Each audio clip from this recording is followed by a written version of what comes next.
तमिलनाडु के करूर में अदाकार विजय की सियासी रैली में भगदड़, महलुकीन की तादाद 39 तक पहुंच गई। 58 अफराद से ज्यादा जख्मी, महलुकीन में कम उम्र बच्चे भी शामिल।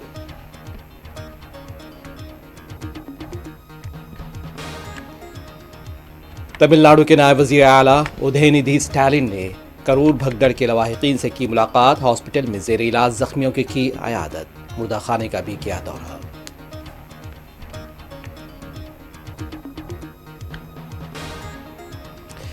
पाकिस्तान आलमी दहशतगर्दी का मरकज, अक़वाम मुत्तहिदा की जनरल असम्बली में जयशंकर ने पड़ोसी मुल्क को सुनाई खड़ी खोटी।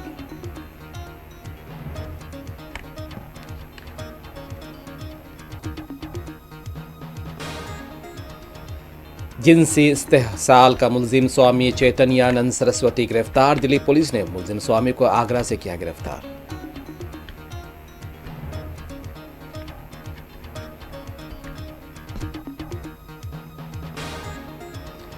एशिया कप का फाइनल मैच आज, इंडिया पाकिस्तान क्रिकेट टीमों के बीच आज होगा मुकाबला। सीरीज में टीम इंडिया ने किया था बेहतरीन मुजाहरा।